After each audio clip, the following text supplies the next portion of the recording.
एक समय की बात है, रतनपुर नाम के गांव में संतोष नाम का एक दूध वाला रहता था। संतोष का दिन अंधेरे में ही शुरू हो जाता था। नींद से उठकर संतोष सबसे पहले गौशाला साफ करके मोती को चारा खिलाना संतोष का सबसे पहला काम था। संतोष मोती से बहुत प्यार करता था और मोती भी उसकी प्यारी गाय थी।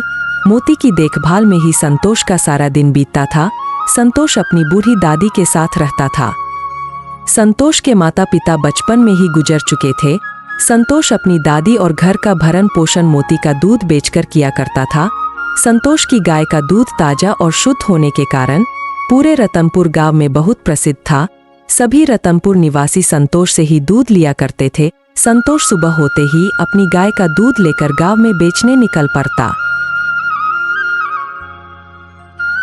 दूध ले लो, ताजा ताजा दूध ले लो, गाय का दूध ले लो। अरे भाई दूध ले लो, शुद्ध दूध ले लो।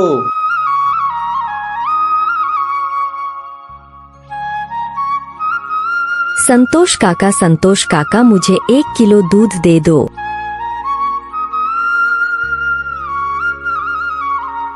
ये लो छोटी, 1 किलो गाय का दूध। पूरे गांव के हर गली में संतोष शुद्ध गाय का दूध बेचा करता था। बस ऐसे ही दिन भर गांव घूमकर संतोष का पूरा दिन कट जाता था। संतोष की तरक्की देखकर उसकी पड़ोसन मायावती को बहुत जलन होती थी।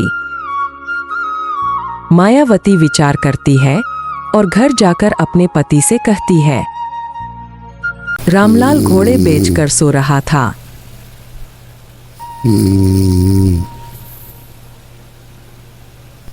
अरे मुन्नी के पापा, सुन रहे हो? दिन भर भैंस की तरह हमेशा सोए हुए रहते हो। अरे ओ मायावती, क्यों इतना चिल्ला चिल्ला कर बोले जा रही हो?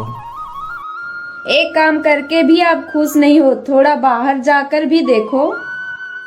अरे ऐसा क्या हो गया मायावती, आज तुम बहुत गुस्से में लग रही हो।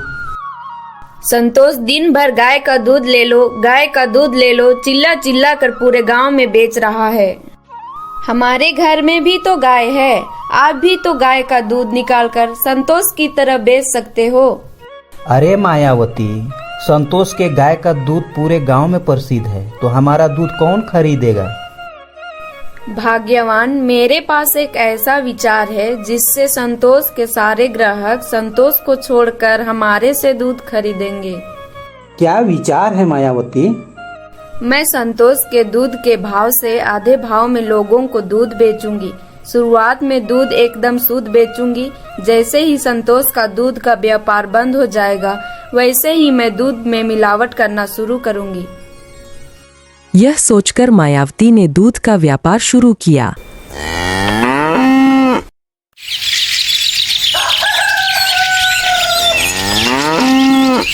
अगले दिन सुबह सुबह मायावती दूध का घड़ा लेकर गांव में दूध बेचने के लिए निकल पड़ती है। पहले मायावती संतोष के ग्राहकों के पास जाती है।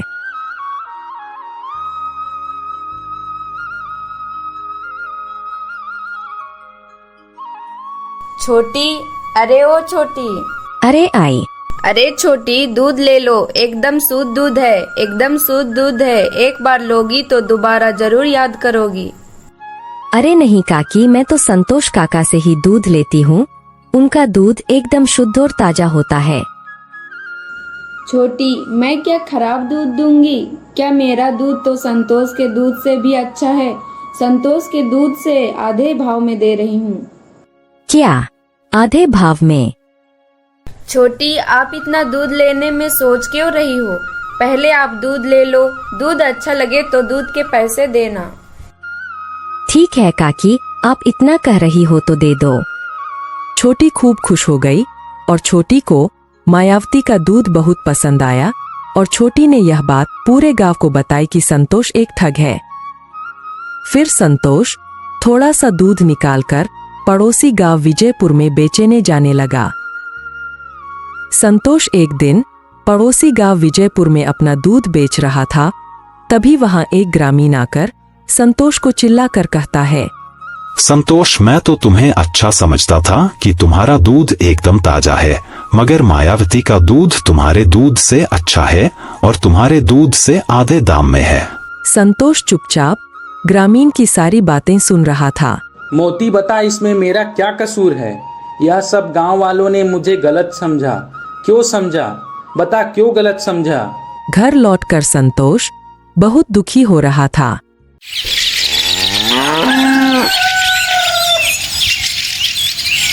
मायावती की खुशी का कोई ठिकाना नहीं था। उसकी बिक्री और अधिक बढ़ चुकी थी। अरे, जो मैं चाहती थी वो हो गया। संतोष का व्यापार बंद हो गया। अब संतोष इस गांव में कभी भूलकर भी दूध नहीं बेचेगा। जो मैंने सोचा था वह करने की बारी आ गई। मैं बेवकूफ थोड़ी ना हूँ कि यह गांव वालों को इतने आधे भाव में दूध बेचूंगी। अब इस दूध में मिलावट की बारी आ गई। दूध का दाम वही होगा, मगर दूध पहले वाला नहीं। मायावती ने दूध में सफेद पाउडर और पानी मिलाना शुरू किया।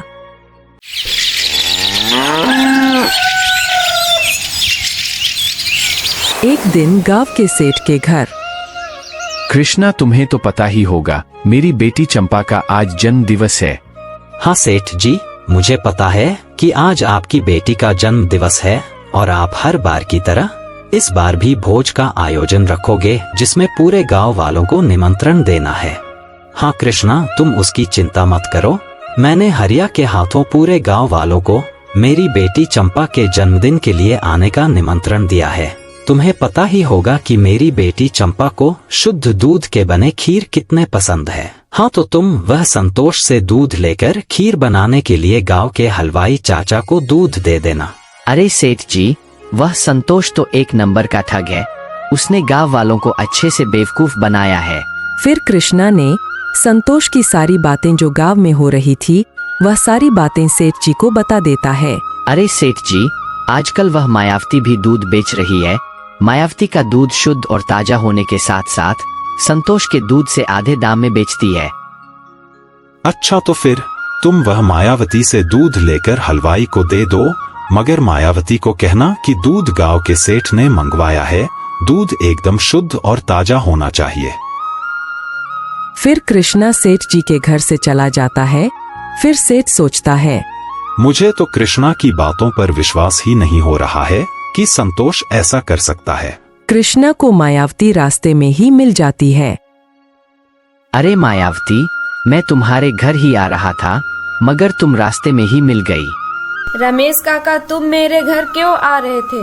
मुझसे ऐसा क्या काम आ पड़ा?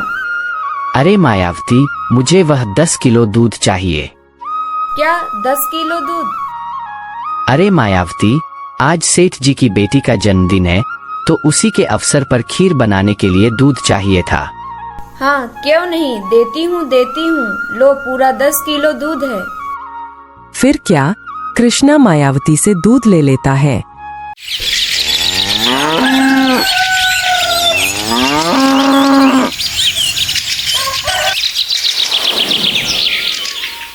फिर वो दूध से बनी खीर खाने के बाद सेठ और पूरा परिवार, यहाँ तक सेठ की बेटी भी बीमार पड़ गई। फिर सेठ ने कृष्णा को तुरंत ही अपने घर में बुलवाया। कृष्णा, तुम वह दूध कहाँ से लेकर आए थे? वह दूध की खीर जिसने भी खाया है वह सभी बीमार हो गए, यहाँ तक कि मेरी बेटी के पेट में दर्द है। मैं सच कह रहा हूँ सेठ जी, वह दूध मैंने मायावती के पास से ही लेकर आया था। पहले तुम कह रहे थे कि मायावती का दूध एकदम शुद्ध है, तो अब क्या हुआ? फिर यह सब क्या है? लोग वह खीर खाकर बीमार कैसे पड़ गए? सेठ जी, मैं कुछ नहीं जानता हूँ। अगर मेरी बेटी को कुछ हो जाता है तो मैं तुम्हें और वह दूध वाली को नहीं छोड़ूंगा। सेठ का गुस्सा देखकर कृष्णा वहां से निकलकर सीधे मायावती के घर चल देता है। अरे, आज तो पाउडर खत्म हो गया।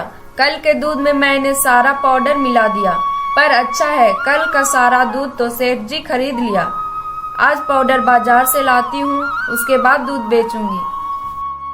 मायावती की सारी बातें खिड़की से झांकते हुए कृष्णा सुन लेता है।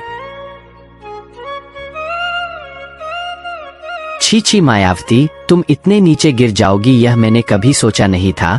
तुम्हारे दूध के खीर खाकर सारे के सारे गांव वाले, यहाँ तक कि सेठ जी की बेटी भी बीमार पड़ गई। छी छी, चलो अब सेठ जी के पास। कृष्णा ने जो भी बात सुना वह सेठ जी को बता देता है। फिर सेठ कहता है, मायावती, तुम औरत होकर भी जरा सी भी शर्म नहीं है? तुम्हें तरस नहीं आया? अगर मेरी बेटी को कुछ हो जाता तो, और तुम उस बेचारे संतोष को भी पूरे गांव में बदनाम कर दिया। ऐसा कोई करता है क्या? तुम औरत जात हो, वरना मैं तुम्हें गांव से निकलवा देता। मुझे माफ कर दो सेठ जी, मुझसे बहुत बड़ी गलती हो गई है। मैं बहुत लालची हो गई थी। मैंने उस बेचारे संतोष के पेट पर लात मारी। मुझे माफ कर दो। अब से मैं दूध बेचना बंद कर दूंगी। कृष्णा, पूरे गांव वालों को बता दो कि असली मिलावटी कौन है। फिर सभी गांव वालों को समझ आ जाता है कि सही मिलावटी कौन है। फिर सब संतोष के घर जाते हैं, यहाँ तक मायावती भी। संतोष काका, मुझे माफ कर दो। मेरे कारण आपको बहुत परेशान होना पड़ा। कोई बात नहीं मायावती बहन, मैंने तुम्हें माफ कर दिया।